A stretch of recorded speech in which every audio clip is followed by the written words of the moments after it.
হাওয়া খেতে খেতে উপভোগ করতে করতে সকালটা যাই। সুন্দর একটা আকাশ, স্নিগ্ধ পরিবেশ, শান্ত। টাইম ছিল বলে একটু কেট মারছিলাম এই যে। আর আমি তো একাই, আমার আর কেউ নেই। যা খুব খিদে পেয়েছে ভীষণ। Hello everyone, good morning. এখন বাজে ভোর 5টা আর আজকে আমি যাচ্ছি শান্তিনিকেতন। তো সেই জন্য আগে রেডি হয়ে নেব, তারপর আমি কথা বলছি। তো তোমাদেরকে দেখিনি আমি কি পরছি আজকে।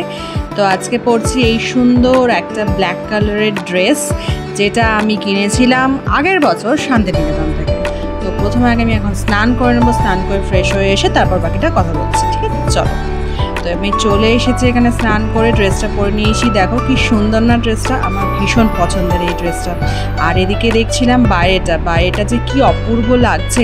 কালকে হয়েছে বৃষ্টি আর আজকে সকালটা দেখছি এত সুন্দর স্নিগ্ধ। তারা তোমাদেরকে একবার দেখিনি, তারা তোমরা বুঝতে পারবে।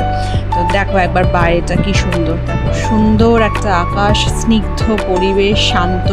কি সুন্দর না, মনে হয় যেন তাকিয়েই থাকি বাইরে।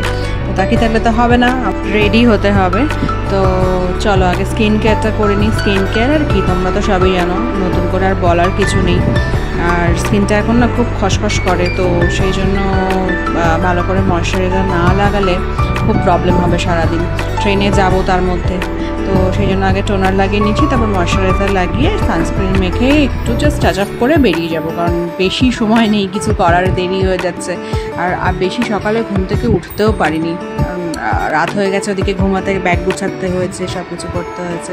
আর গেট রেডি উইথ মি ভিডিওটাও খুব শীঘ্রই আসছে, তো সেটার জন্য একটু ওয়েট করতে হবে, চলে আসবে কদিনের মধ্যে। তো আমার ক্যাবও এসে গেছে, ফোন করেছিল অঙ্কিতা, তো আমাকে বেরিয়ে পড়তে হবে। তো আমরা যাচ্ছি 5জন, 6জন যাওয়ার কথা ছিল, একজনের হঠাৎ একটা এমার্জেন্সি চলে আসায় যেতে পারছে না। তো এবার আমি বেরোই, চলো টাটা।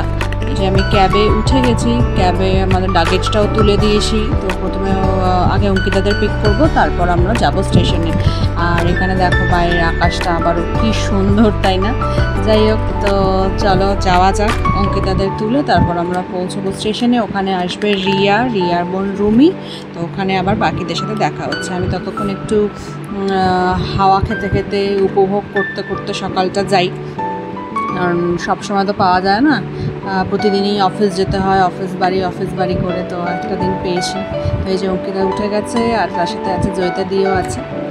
আমরা স্টেশনে, আমরা শিয়ালদা থেকে ট্রেন ধরবো, তো শিয়ালদায় পৌঁছে গেছি অলরেডি। আর রিয়ারাও চলে এসেছে, রিয়া রুমি দুজনেই এসে গেছে। তো ট্রেন আমাদের ছিল 7টা 20-তে, তো আমরা একটু তাড়াতাড়ি পৌঁছে গেছিলাম, তাই অনেক টাইম ছিল বলে একটু কেট মারছিলাম। এই যে এখানে আমরা ঢুকে গেছি ট্রেনে, রিয়া সিট নিয়ে বসে পড়েছে, রিয়া এদিকে রুমি বসে আছে, এখানে বসে আছে অঙ্কিতা আর অঙ্কিতা দিদি, জয়িতা দি। আর আমি তো একাই, আমার আর কেউ নেই। যাই হোক, কি আর করা যাবে। তো এই হচ্ছে আমাদের ট্রেন। আমাদের সিট পড়েছিল একদম হচ্ছে বাথরুমের সামনে, করবো। যাই হোক, ওইভাবেই যেতে হবে। এদিকে গ্রামের এই সবুজ দেখতে দেখতে আমরা যাচ্ছিলাম। মনে হচ্ছে যেন আকাশ আর ভূমি একসাথে মিশে গেছে, সবুজ হয়ে গেছে। কি সুন্দর বাইরেটা। তো কলকাতায় তো আমরা এই দেখতে পাই না সবুজ, একদমই দেখা যায় না। এখন তো গাছ কেটে সব ফাঁকা করে দিচ্ছে।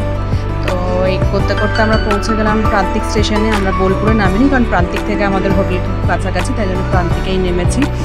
এখন যাচ্ছি হোটেলের উদ্দেশ্যে, টোটো ধরবো বলে। আর এই যে অঙ্কিতা এখানে যাচ্ছে, আর সামনে যাচ্ছে রিয়ারা, সবাই সামনে যাচ্ছে।